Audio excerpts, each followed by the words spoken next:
Hey everyone, and welcome to the All It Takes is a Goal podcast, the best place in the entire world, including all of Canada, to learn how to build new thoughts, new actions, and new results. I'm your host, John Acuff, and today I'm joined by Donald Miller. Who's that? I'm so glad you asked. Donald Miller is the CEO of Business Made Simple. He is the host of the Business Made Simple podcast and is the author of several books, including the bestsellers Blue Like Jazz, A Million Miles in 1,000 Years, and Building a Story Brand. His latest book, How to Grow Your Small Business, a 6-step plan to help your business take off, is out now wherever books are sold. He lives in Nashville, Tennessee with his wife, Elizabeth, and their daughter. And we've actually been friends for a long time. We've been friends for, I would say, about 15 years. 15 years ago, he did a tour for his book, Blue Like Jazz, which sold a bajillion copies. And he spoke at my dad's church, and he stayed with my parents at their house. And we had a phone call. I was living in Atlanta at the time, and I was a copywriter. And we had a great conversation where he really encouraged me and said, you know, being a copywriter is a really good way to practice writing nonfiction books because you're learning what it takes to encourage people to take action. And that was so helpful to me, so encouraging. So it's always fun where I get to have a friend on the podcast. He lives about, I would say 15 minutes from me. He's right down the road. It's always fun when we get to hang out. And this is a really fun conversation. We talk about so many different things, about him losing all of his life savings, about his approach to money, about how he's built his business, about transitioning from the Blue Like Jazz author to helping small businesses. It's a really fun conversation. I think you're going to love it. But first, a quick message about the sponsor of today's episode. Quick question. What if you could guarantee the success of your goals? No, seriously. The book you want to write? Guaranteed. The business you want to start? Guaranteed. The exercise plan you want to stick with? Guaranteed. What if no goal was off limits? It's possible with the Guaranteed Goals community. The Guaranteed Goals community is my first ever membership program where you'll find the courage, connection, and most importantly, the community you need to win all your goals. Ever since I started hosting online challenges with tens of thousands of people from around the world, the number one request people sent me was for a private, non-Facebook community where we can all work on our goals together. That's why I created the Guaranteed Goals community on a user-friendly platform where you won't be overwhelmed with endless dance videos, silly reels, and dog memes. Inside this community, in addition to learning my fail-proof formula for achieving goals, you'll get access to a massive course library, check-ins with my team for accountability, the chance to win awesome prizes, 12 VIP Q&A sessions with me, the ability to team up with other members who are working on similar goals as you, and so much more. A year from now, I want you to be thankful for the way you invested in yourself and your goals today. Join me at acuff.me/goals. That's ACUFF.me/goals. I'll see you there. All right, let's jump into the interview with Donald Miller. I am so excited that we get to talk today, Don. It's been a long time since we last hung out in the same space. We've texted a bunch over the last few months, but thank you so much for joining me today. Well, an honor. I'm glad to be on. I think it's going to be a blast. We've actually known each other for, I would say, around 15 years. When you were doing the Blue Like Jazz tour, you spoke at my dad's church. You stayed at my parents' house. So we've got some history. But I wanted to jump in with 3 easy kind of fun questions because I find that sometimes I start podcasts too abruptly. Like I go right into here's page 47 that I loved about your book. So we'll ease in with 3 fun questions if that's okay with you. I love it. All right. 1, do you have any weird hobbies? Do you have any, I put together big Lego cars like that. Some people would say that's a weird hobby. For you, are you I'm really into a certain type of bird? Not even all birds, just you're a huge owl guy. Is there a hobby that's weird in your world? I wish I had more hobbies. I have none. I've had to let go of them all because, you at some point you choose between family or work or whatever. And I was like, I'm not choosing either. So hobbies went down the road, but I do something that's weird, that other people would see as weird. I think it's totally and completely normal. Almost every Sunday I go see a matinee movie by myself. Yeah, that's a weird hobby, dude. You can't go, I don't have hobbies. That's not a hobby though. A hobby's like building, race cars or whatever, or golf. I don't even know if golf is a hobby. It's kind of a sport. Hobbies like windsurfing. Okay, so you and I have to we got to be windsurfing now. We got to categorize hobbies. Okay, I so what go matinee? to get What introvert movie? time. It doesn't What matter. movie? Literally, I choose the movie based on when it's starting because Emmeline, my daughter, goes to bed at 1 o'clock and gets up at 3. Therefore, I've got to go to like the 12 to 1:30. The movie that I need to see goes from it starts from 12 to 1:30. That's its start time, and whatever movie that is, that's the movie I go see. I mean, literally, John, I went and saw Puss in Boots not because I wanted to see it, but because it started at 1:20, and so that's my Sunday. Now, let me ask you this: have you always known you were an introvert, or did you figure that later on in life? I think I figured it out later, and I may have even become an introvert later in life. But I think when I read about being an introvert 20 years ago, that I identified with that. You know what I mean? You recharge by being alone. You like being with other people and enjoy being with other people and even pursue being with other people, but it's exhausting. So when I read that, because I thought introverts didn't like people, I was like, well, I'm not an introvert because I really like people. Yeah. It's just that when you come home that night, you're just really exhausted. Are you an introvert or extrovert? Yeah, I'm an introvert, but I didn't know that until recently. And part of what masked it for me was I thought my job of public speaking was extroverted, but then I realized it's actually one of the most introverted things you can do because I'm the only one with a mic. Like I'm in control of that entire, it's not a conversation. It's me talking. It's true. It could be 10,000 people. Like a panel is exhausting to me. When somebody goes, we want you to be part of 5 people. Like, that's an extroverted moment. That's really tiring. A 90-minute keynote by myself. I feel, but even though we're doing it together and they're creating something, but that's an introverted, and that's why some of the public speakers that you and I are both friends with, when you meet them backstage, you're like, oh, this dude's really introverted. And that kind of tricked me. So yeah, I'm very introverted. I just do some things that on the surface looks extroverted. Yeah, me too. I think people would guess at me as an extrovert, but I'm not. Writing. So when I write, when I sit in a coffee shop, like this morning, I sat in a coffee shop, wrote for about 3 hours. I come out of there tired as though I've had a conversation with somebody for 3 hours. It's expending some sort of social energy. So were you working? So today, the 3-hour block, did you go in there with, okay, I have a chunk of a book I need to write. I have a chunk of a course I need to write. This is did you go in? All that. I have a book coming out March 14th. And my new goal in the last few books is to finish the next book before this book comes out. Oh. I've got 2 weeks. And I'm almost done. To basically finish this book. I'll still have some editing to do on it, but I'm trying to be more consistent in my writing routine, and I've been able to make drastic improvements on that.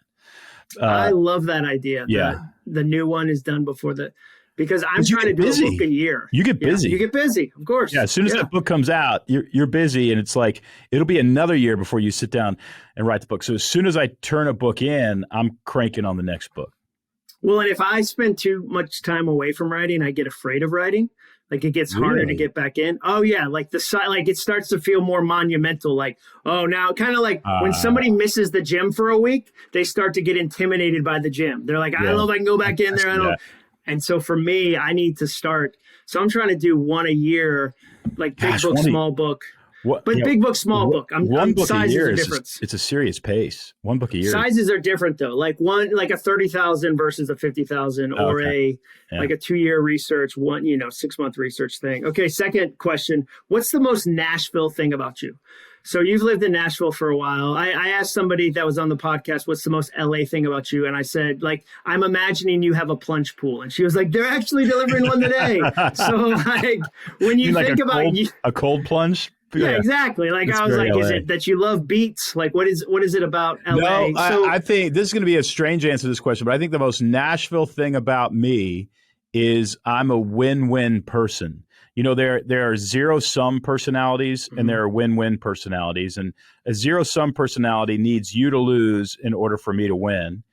And so Vladimir Putin would be a zero-sum. Yeah. He needs you to lose. And there's something in the water in Nashville that is extremely collaborative. People like working together. People will sacrifice for each other. There's a downside. There's a dark side to that sort of personality because you get to a 4-way stop and everybody wants everybody else to go. That's very Nashville, and I don't identify with that because I just think somebody ought to go. But I am like really collaborative. I like helping other people win, and I like winning also. So I like it to be mutually beneficial. And that is something that was, when I lived 20 years in Portland, Oregon, that was not the case. What was their version of that? Well, I mean, you think about the people who've ended up in Portland. The very early settlers came over in a wagon, and like half of them died. You know what I mean? And so it's a tough brood. And then you go to Portland to be independent. You go to Portland to sort of get away from America. It's probably, in terms of culture, it's probably our most European city, I would say, even more than Seattle. Okay. And so it's not a let's work together sort of city. It's a little bit hard to explain. It's just friends are a little harder to make in Portland. And here, in Nashville, I've always said, if you want to be lonely, you're going to have to work at it. That's so good. That's so good. It's true, isn't it? It's true. It's 100% true. And you and I have so many friend overlaps that I can see. Oh yeah, immediately that person would reach out. This person would reach out. Totally. When we moved to Nashville, within 20 minutes of the U-Haul pulling up in our driveway, 3 different neighbors brought us food. Like one just brought cookies, another bought some sandwiches or something like that, and then another one brought like a 5-course meal. Amazing. And I'm like, what is this? What is like the Amway? Are you guys going to sell me on something, or what's going on here? So and they weren't. funny. They were just nice people. They were just being nice. Yeah, I think that's really true of Nashville. And your version of Portland for me is, growing up in New England, people tend to think that like people in New England are cold or like, kind of standoffish. But I always say, like, the cashier's not going to talk to you and ask how your day is at the grocery store. But once you're in forever. Like my townie friends are my townie friends forever. And it's a survivor's joy of we've survived the winter. So like we've survived every year. You survive something terrible. Tough. You have to be tough. And then once you've done it, it's like you've linked arms. And it's there's like, no pretenses, right? There's no pretenses. There's no, like, there's very little, like when my wife moved there from the South, she was like, they swear a lot. And I was like, that's just their word for very. Like they don't even like, do you know what I mean? Like, it's not even a swear. Like I don't hear it anymore. It's just very, like the word very is not a great word. There's other words that you can switch them out. Yeah. So it's funny, the different places and how they attach themselves to you. Last question. That's easy. What's your favorite Prince song and why?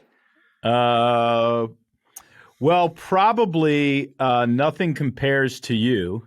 Which was not recorded by Prince. It was recorded by Sinead O'Connor. But once you realize Prince wrote it, you can listen to Sinead sing it, but all you hear is Prince.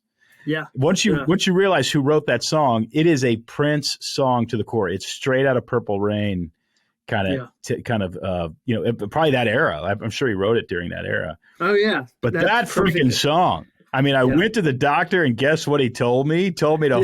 It's just freaking believable. Yeah, that song is like it's like a stalker coming at you that you broke up with or whatever, and it's got some. Do you listen to music when you write? No. Okay. Not even like ambient, no lyrics. Like the only time I'll put on music, I'll put on like an elbow album if the table next to me is having an interesting conversation. Yeah. Like if they're talking about, I think so-and-so,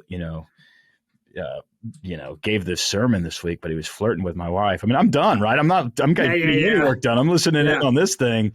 Yeah. And, the other day there was a couple that, they were getting together because he was upset that she went to a steak dinner with somebody else. And, we had to clarify that a steak dinner is not just a normal dinner; it's a steak dinner. I'm not getting any writing done today. This is fascinating. No. They're like, was she like? There was no potato. It wasn't a big deal. I mean, very much so. I mean, I actually think they talked about appetizers. Well, and if you get dessert, you might as well just kiss that person on the mouth. Kiss them on the mouth if you got dessert. It got even better, John, because she was like, "Well, you took so and so to dinner." He had been guilty. But did he go, that was Mexican. It was tacos. That's exactly what he should have said. But that sort of thing, I'll put some headphones in That's great. If you got a boring conversation going on, I'm not listening. But that's white noise. Yeah, exactly. That's white noise. Exactly. There's a helicopter involved. I'm tuning in. All right, you're here today in part to talk about your fantastic new book, which I love. It's called How to Grow Your Small Business. And Donald, I want to jump in with, I think it's really fascinating. It's been fascinating being your friend over the last 15 years to watch you deliberately transition your business. Like, I think what people react to when they get around your content is that there's an authentic story there because you've lived the story. So for you, what were some of the challenges? What were, was it hard? Like, because you had Blue Like Jazz, which was sold tons and tons of copies. Like, in terms of books, it was wildly successful. There was a lot of people that might have camped out on that might have said, okay, I planted my flag here. This is going to be the thing. This is the thing I am forever. You've transitioned into really serving this massive small business audience. What was that transition like? Were you afraid to leave the success of and that shelf, if you will? You jumped shelves. What was that process like? No, it was the opposite. I was afraid to write another memoir. I had written 7 or 8 kind of in a memoir voice. Yeah. And I was out of good stories. I was out of interesting ideas. I was out of interesting points. So I had, that career to me felt like it was ending. And then I would watch bands that I like, and they just kept producing the same song, and they, releasing it to smaller and smaller groups. And so I was very afraid to become that guy, the author equivalent of that guy. Yep. And so building a story brand, I wrote about kind of narrative structures and how to clarify your marketing message. And it was the beginning of me transitioning into business writing. But I had been consulting with people and helping business owners figure out their message for about 3 years before that. So that book didn't feel like a left field release for me. It didn't feel like a giant pivot. I'd been doing this for a long time. And so people were like, "Whoa, aren't you the Blue Like Jazz guy? And now you're writing business books." And it never felt awkward or difficult for me to do that. And so it's always felt very linear. But I understand how from the outside it would seem strange. And I do, like, if I go back and read a little bit of Blue Like Jazz and read a little bit of Building a Story Brand or this new book, that it does sound like totally different dudes. I mean, like totally different people. And some of that is because I've changed a lot, and some of that is because I just used a different voice when I wrote the business books. Well, and part of the reason I ask is that's what I've done too. Like, my first book was Stuff Christians Like, which was a satire of like growing up in the church. And so doing now what I'm doing is very different from that. And I've thought about the steps and the process. But to your same point, I was already doing so much of that behind the scenes that it was like, finally, I get to talk about this other stuff. Do you wish you could take Stuff Christians Like off the market?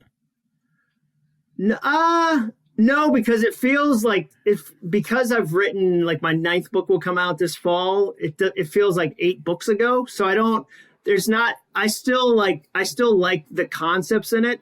I think there's stuff I wish I could go back and not say in other books. Like, has there ever been like a sentence or two that you're like, oh, I thought that was right, but now I've matured and I realize it was fun to write, but isn't great. There's one you think of?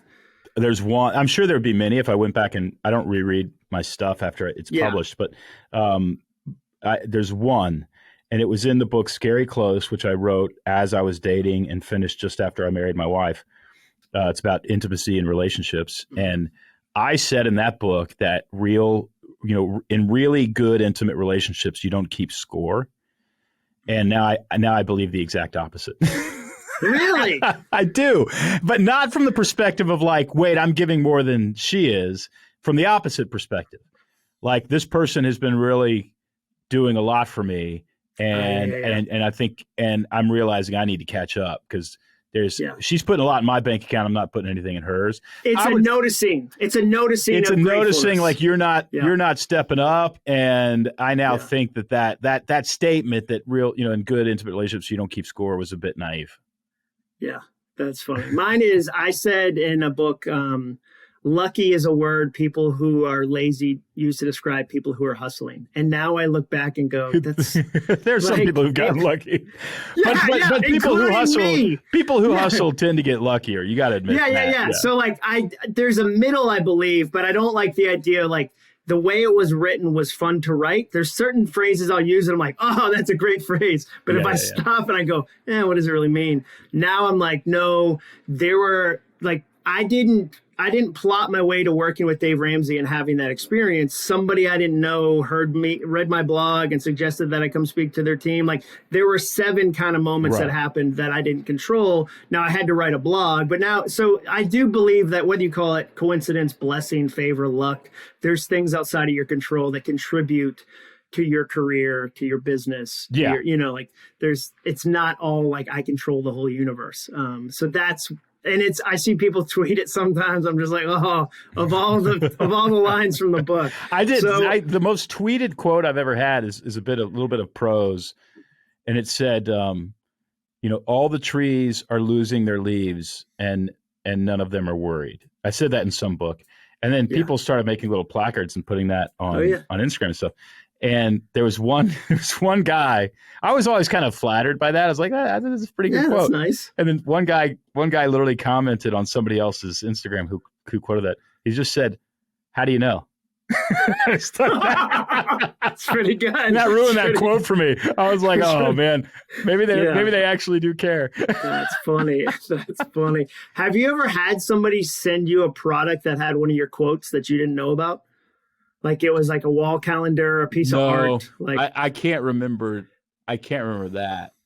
No, I don't think so.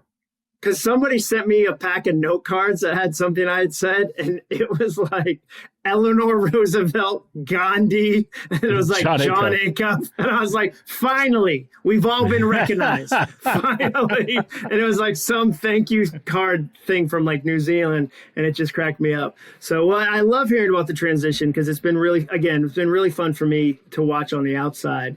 So the book is broken down. I love the plane metaphor. You kind of break down a small business thinking about it in terms of an airplane. Can you walk us through the plane? Yeah. If somebody's listening, because a lot of people that listen to this have a lot of different types of goals, but one of them we do know is there's a lot of people that listen to this that want to start a side hustle, they want to start a small business, they want to be an entrepreneur. Walk them through that metaphor because it was really clarifying for me. Yeah, it was clarifying to me. I used to have this little model airplane on my bookshelf, and I'm not a model airplane guy, but whoever designed the bookshelf behind me, like bought a model airplane at TJ Maxx and put it up there.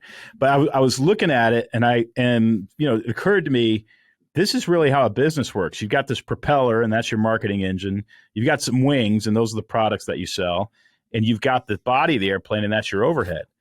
And if you can keep those things in proportion and not let your overhead get out of hand, make sure your wings are big and profitable and make sure your marketing engine is selling them, and you keep those things in proportion, it's a great filter you'd use to run a business.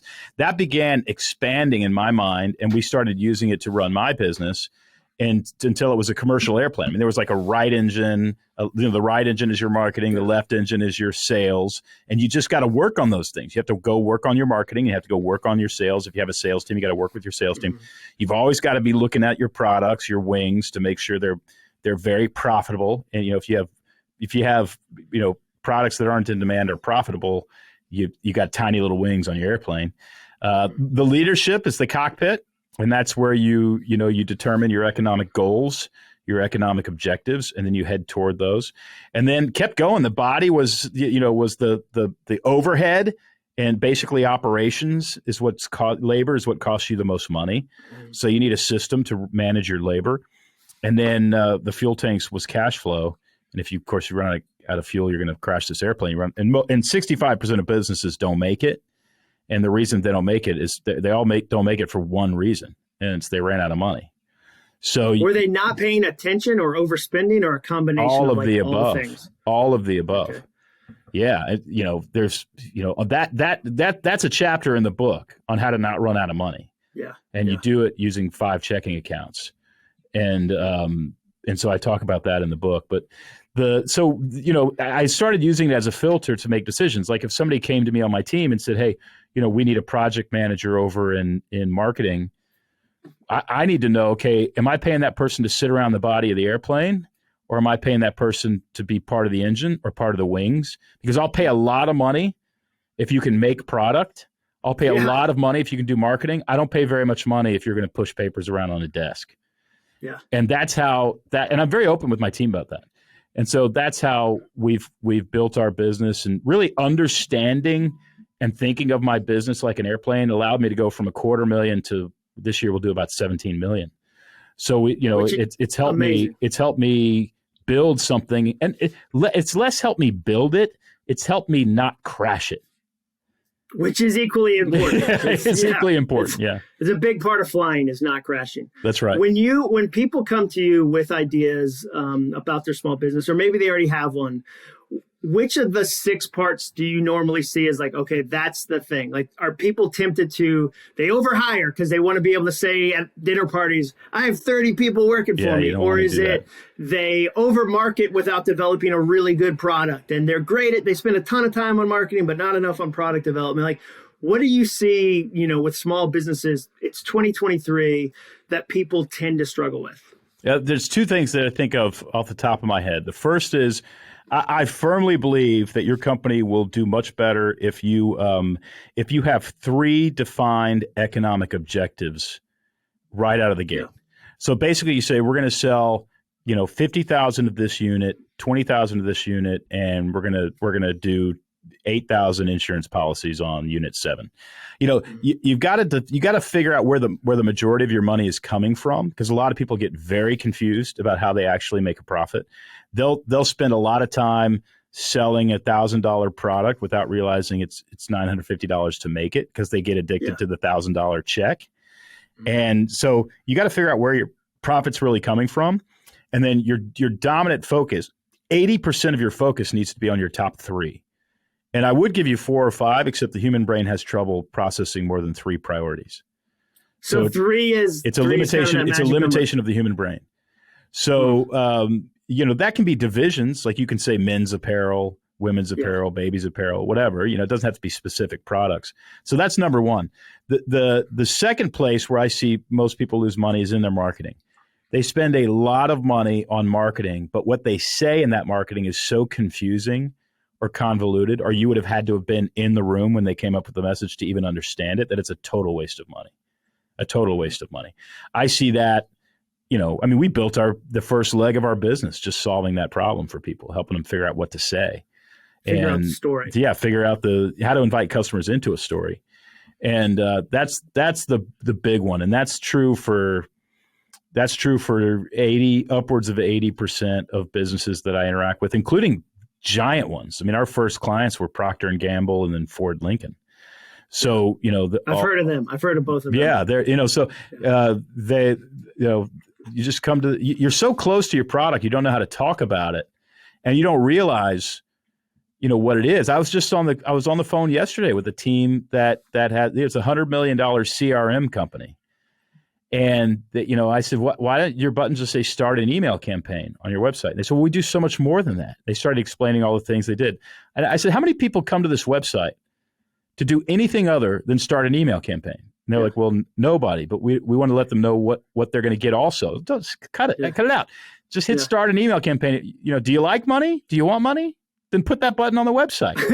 That's a good button. And let them realize later that you can also help their sales team, and you can also, create dashboards, and you can also do that stuff. But they didn't come here for that reason. They came here to start an email campaign, and you are literally flooding them with information, so much information it intimidates them, and they back off and they go to some other MailChimp or somebody who has a button that says start an email campaign. Now, that feels like it kind of gets into the idea of making the customer a hero. You talk a little about that. How do you, so I've got a small business. I sell widgets. Maybe I do a service. How do I start to look at my customer and invite them into the journey of them being the hero versus, like, in that story, it sounds like they're like, we have 1,000 features. We're the hero. We have all the features. We need you to know we have all the features, versus you need a really simple email campaign that'll help your business. We can start one. Let's go start one together. Yeah. How do you help people make the customer the hero? I would say that the key to growing your business, period, if there's a foundational idea, It's make the customer the hero, and you play the guide in the customer's story, helping them achieve a happy ever after kind of ending. What you want to do is you want to find out what the customer's problem is, and then position your product as the solution to that problem. So let me give you an example. Let's say you're a real estate agent. You go into somebody's house and they say, we've heard a lot about you as a real estate agent. Our friends used you. They had a good experience. You say, well, thank you so much. I've been at this a long time, and I've sold over 500 homes here in the area. I'm going to be really great at helping you guys. And, you make it all about you. That's you being the hero.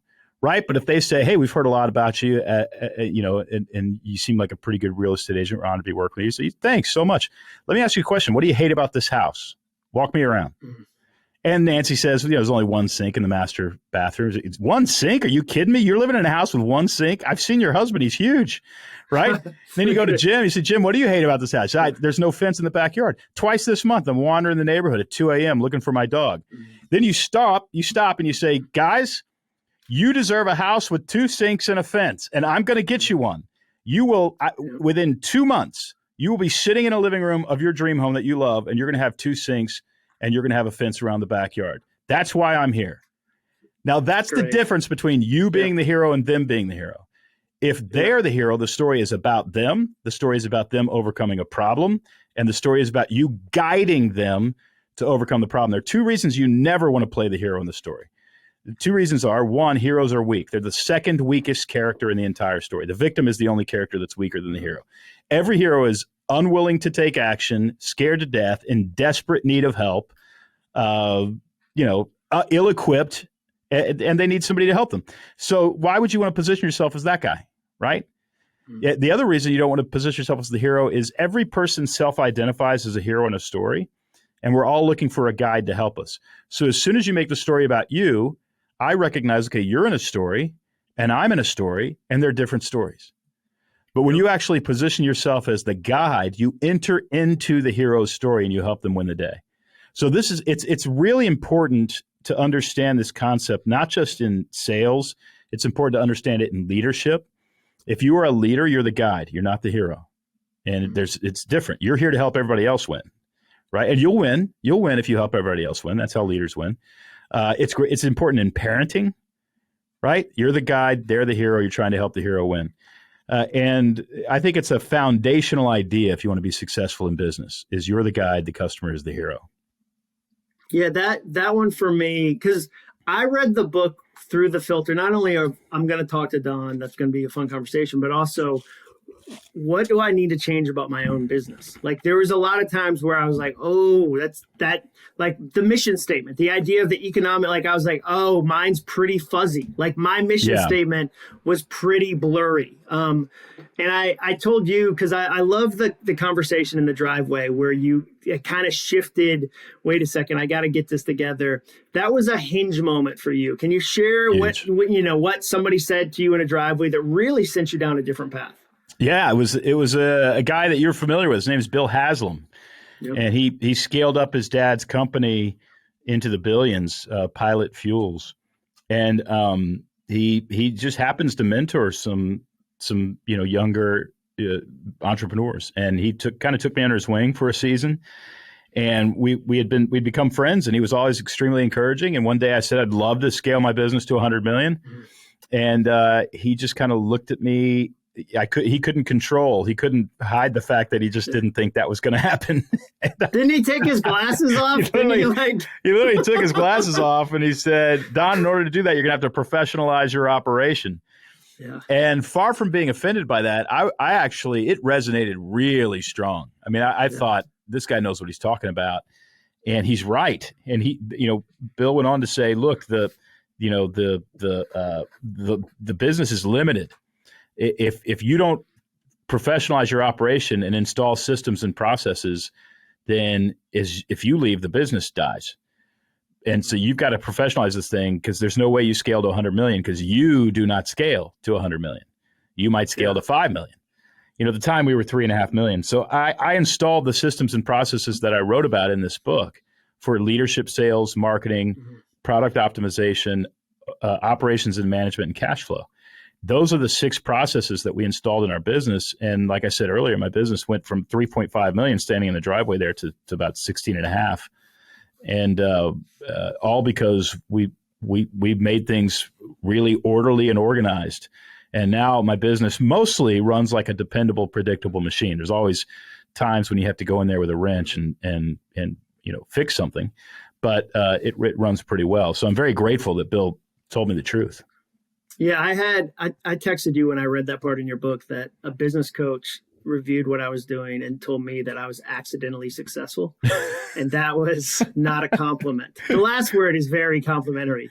Unfortunately, accidentally kind of ruins. And she was 100% right. And that's what she was saying to me. I feel like one of the things that can wreck systems is chasing things that you're not supposed to do. So I know, like, based on your platform, based on what you've done, you get a ton of random opportunities, some that are lucrative, shiny, but a lot of them are outside of the 6 things you've done, the systems you've put together.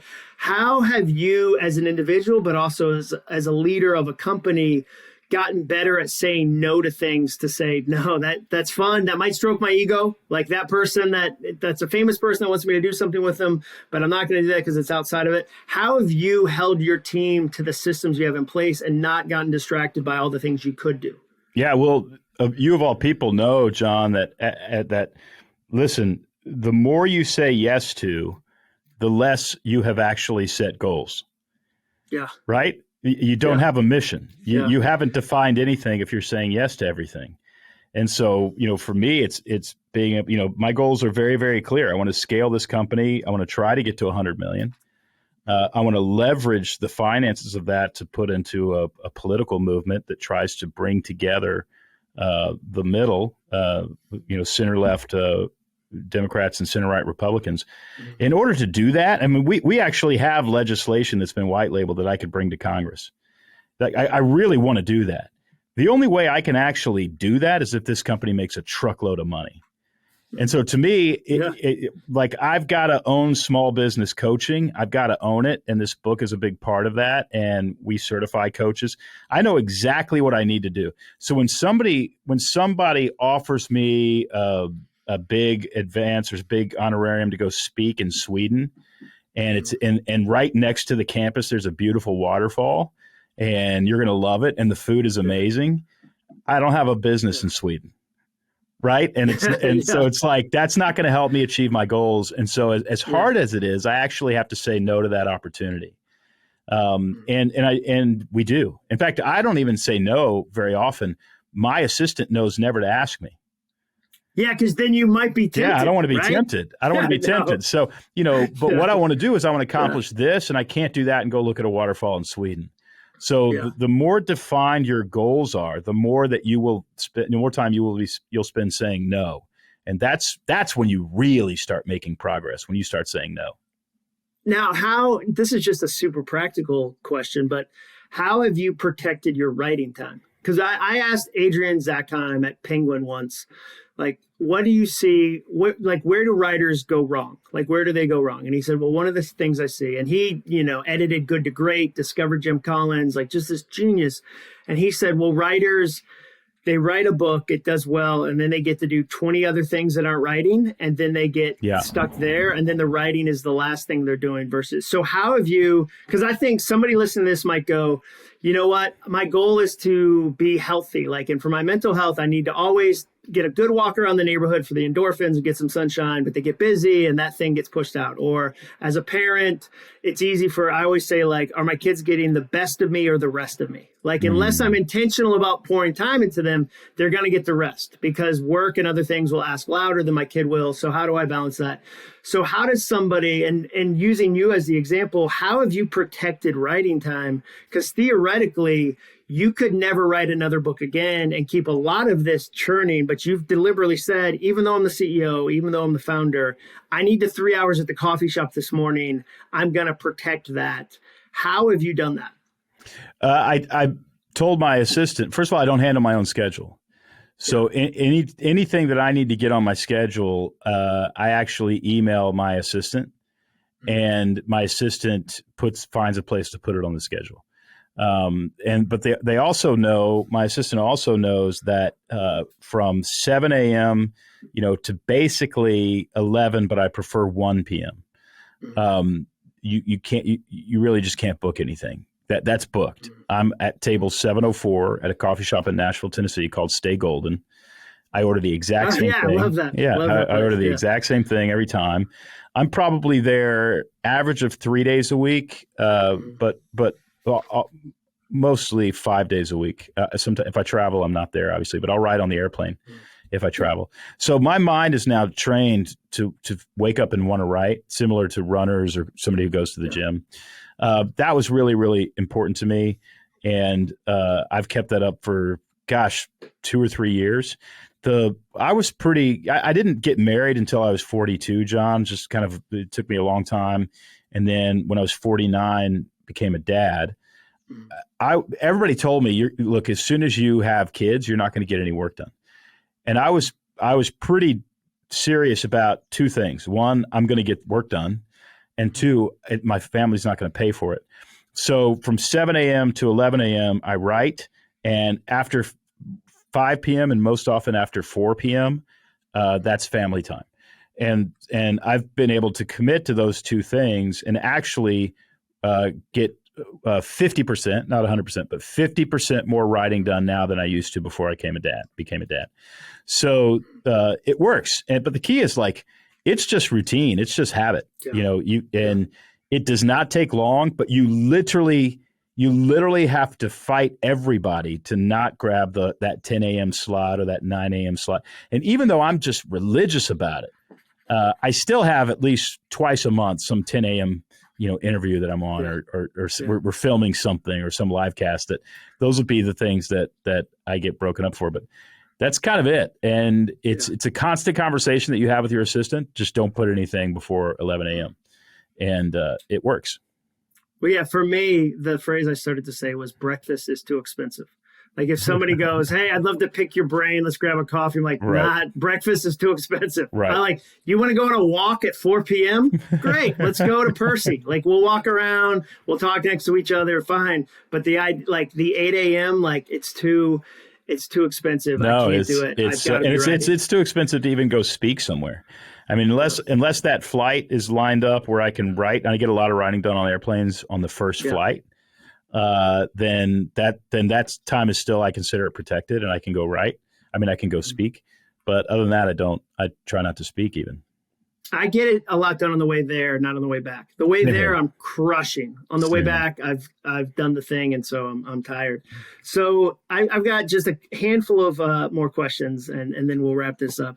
I think what I liked most about this book, Donald, and I believe this is why you wrote it, was that as a small business owner myself, I've often thought, I wish there was a manual. I wish there was a set of principles that I could use, and I'd go look for it. And there were 50,000 opinions, 50,000 kind of fragmented, good luck weaving this together. Somewhere, here's how to, if you're a $300 million company, here's how to lead the HR department. I go, that doesn't apply to me. I feel like this book is the kind of book you could give to somebody that has a small business and go, here's the 6 most important things. Now go. Was that the intent? Absolutely. That was if you look around on the market, there's a few books that sort of teach you or claim to teach you how to operate a business. And none of them were step-by-step playbooks. And some of them were so complicated. I mean, there was one that if you wanted to install it, you had to hire $100,000 consultant. So I just don't think it's that complicated. It's not. I'm not saying it's easy. There's a lot of work that's involved in it. I just don't think it has to be that complicated. And so I looked around and just thought, here's the 6 I did 1,000 things wrong growing my business. I did 6 things right. And if I could go back 10 years, I would sit myself down and I'd say, don't worry about anything except for these 6 things, right? Just these 6 things. Do these 6 things, and that's what you actually need to work on. You don't need to work on a bunch of the other stuff. And I think I'd have a business that's twice the size now if I could have given myself this book 10 years ago. So that was the idea. The other idea was to make money. If I hand this book to you and you read it and you do what's in it, I would bet that you will double revenue. If you do what's in it, I bet that you will double revenue. And everything in the book is really something that helps you make money. The sales part alone, I was with a group called Calix. It's a $1.4 billion company out in Las Vegas. It was where their conference was. They put their 250 sales reps in a room. And I'm not a big fan of like the philosophy of sales or motivational speaking. So I just said, hey, raise your hand if you've got a sale that's just kind of hanging, like they're sitting the fence. 250 hands go up. And I said, okay, open your laptop. We're going to email them right now. And walk them through a formula. Yeah. Start with the problem, position your product as a solution to the problem, give them a 3-step plan, negative stakes, positive stakes, call them to action. I walked them through the formula. And I said, look, if you're willing, hit send. Within 24 hours, they'd close $2.4 million in sales off of those emails. That's crazy. It's just not complicated. No, right? That is so good. And so that chapter's in the book. In fact, there's one chapter in the book that I had them print in color. And that's the chapter I had them print in color because I wanted people to understand the 5-part formula and be able to see it visually. That is perfect. And I would say my favorite part of the book was actually page 41, where you talk about the idea of we don't care about money. Like that was what part of the book gave me permission to go, oh, it's okay. Because there's a lot of people that have a lot of broken soundtracks, baggage, whatever you want to call it, around the topic of money. Yeah, and I love that you were like, hey, the people who say they don't care about money are going to wreck your plane and then go work at another plane and wreck that one too. So you better care about money and they better care too. Like this isn't a hobby. Small businesses eat cash. And as I said earlier, the 65% that die, and that is the actual statistic, they all died for one reason. They ran out of money. So if you have a bunch of people who hate money, you're not going to have any. Just want you to know that. If you've employed a bunch of people who hate money, you will not have any.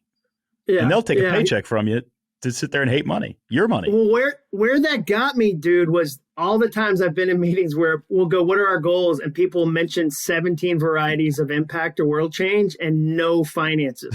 And like, because I think they feel it's wrong to mention money or it's dirty or whatever the reason is. I think all you need to do is say, hey, look, I want my company to make $10 million in after-tax profit, right? My family and I are going to live off $200,000 of that, and $9.8 million we're going to invest. And then off the returns on those investments, we'll, give to charity. We'll do all that kind of stuff. I lost everything about 10 years ago when I invested in something. I invested my entire life savings in something. It was about $350,000. And I lost it one Monday morning. And I said to myself, I had zero money. And I said to myself, that's never going to happen again. I'm going to build a company. Today, Betsy and I give away over $350,000 a year, which is the exact amount of money that I lost. And I didn't do that by hating money. Yeah, it's so I did that good. by saying, no, I want more. Because here's what happens when you say I don't want money. You just give it to bad people because bad people do want money. So what would happen? They do bad things. They do bad things with it. So it's like, be one of the people who give money a good name. I'll tell you what's evil. Money isn't evil. I'll tell you what's evil. Poverty is evil. Yeah. A child not being able to eat, that's evil. And so the more or a family not be able to get health care. Like we just had a health situation where we had to pay a lot for health care because we're self-employed. And it hit me, how does somebody do this? I don't know how they do it. They don't. How do you get a $20,000 hospital bill? And like, how did somebody do this? Like it, so I 100%. And I think, especially for your audience, because your audience is mostly entrepreneurs. I mean, I doubt he may be, but I doubt Warren Buffett is listening right now. These are people who are actually creating, street level jobs when your company grows. And so, and you're building the middle class. The middle class has shrunk from like 67% to 51% in about 30 years. That's a staggeringly critical and fatal statistic, because if the middle class goes in America, the country will go. It's the economic engine. So the entrepreneurs who are out there creating these jobs are part of what is making the middle class bigger. And you know what everybody in the middle class has in common? They can feed their kids. Yep. So the bigger the middle class gets, and then the less poverty there is. Well, what drives the middle class? It's entrepreneurs. And if entrepreneurs hate money and are taught that money is evil, you know what happens to the middle class? It shrinks. You know what happens to poverty? It expands. So, It started with hating money. It started with hating money. The Bible says the love of money is the root of all evil. It doesn't say the money is the root of all evil. It says the love of it. So put yourself on a small salary and do good things with the rest. Dude, I love that. All right, last 2 questions. These are easy. What is on your Mount Rushmore of nonfiction books? So books that and if you want to answer it as what's a book you've given away more than any other book other than your own? Sometimes people I ask everybody this question. Yeah. But books you'd recommend people read that are nonfiction? The 7 Basic Plots by Christopher Booker. Dude, that is a beast. It's a beast. I have it on my shelf because of you. It's breaking one of my shelves, right? Like I can see that. It's a big book. It's a big book. It took him 34 years to write that book. Yeah, it's taken me 7 years to continue reading it. Because I got it when you recommended it. You son of a. Okay. Sorry, it's a big one. Now, if you want the Reader's Digest summary of that book, that's a lot easier to get through. It's called Save the Cat by Blake Snyder. Okay. So those 2 books are the foundational books for me on story and storytelling. John, we probably have the same list. The War of Art by Stephen Pressfield. I would consider that a Mount Rushmore book just for me personally. Anne Lamott's Traveling Mercies was a book that greatly influenced my early memoir years. We'd have to get into fiction for me to keep going on the books that have been those really are great foundational recommendations. for me. Those are great ones. And this one's super easy. Where can people find out more about you and the book? Well, grab the book. It's called How to Grow Your Small Business. Grab it on Amazon.com. And then there's some bonuses at smallbusinessflightplan.com. So if you go to small business flight plan, it's basically a digital operating system. This flight plan, you can actually have your entire team fill out what their priorities are, and you can click a button and it'll show you what everybody on your team is working on on one screen. And that is part of the package of the book if you buy the book, but it's at smallbusinessflightplan.com. Perfect. Well, Don, this has been a blast. We live maybe 10 minutes away from each other. So I'm right down the road. The last time I was at your house, you weren't there. I was filming something in your house for our buddy Al Andrews. That's right. You went up to you guys were up in the studio. I had the misfortune of being the one virtual evening of stories. So I watched that. I thought you did terrific. Oh, I appreciate that. My wife and I sat in our living room and watched that. I thought it was awesome. Yeah, and it had been filmed upstairs from where you were watching it. Couldn't tell. I think you guys had a green screen. It looked good. Yeah, we made it look pretty, but that was just for me. What an example of you doing win-win. Like to see the way you use your property, your space, your home to serve a ton of different people in Nashville. So I've benefited from that. I know there's a bunch of other people that have too. So thanks for your generosity and thanks for being a writer that shows writers like me a way to build a sustainable, healthy business that gets to hire a lot of other people. I think that's really amazing. Thanks, John. I appreciate it. Awesome. See you, Don. See ya. All right. Thank you so much for listening to my interview with Donald Miller today. We'll put all the links in the show notes as always. And thank you for reviewing my podcast. The reviews you write are super encouraging. Here's one from Seeker of Light 64. Seeker of Light 60. I don't know if her middle name is Of, but that'd be amazing. She says, continuous encouragement. John, your podcast is a great encouragement for me every week. I love the show and keep getting something valuable out of it. My list of books to read is so long thanks to this podcast. Thanks for being epic. Thank you for saying that, Seeker of Light. I really appreciate that. So guys, keep those reviews coming. They're super, super encouraging. I'll keep making episodes. Please make sure you subscribe or follow or whatever it is the kids are saying. I'll see you next week. And remember, all it takes is a goal. Thanks for listening. To learn more about the All It Takes Is a Goal podcast and to get access to today's show notes and exclusive content from John Acuff, visit acuff.me/podcast. Thanks again for joining us. Be sure to tune in next week for another episode of the All It Takes Is a Goal podcast.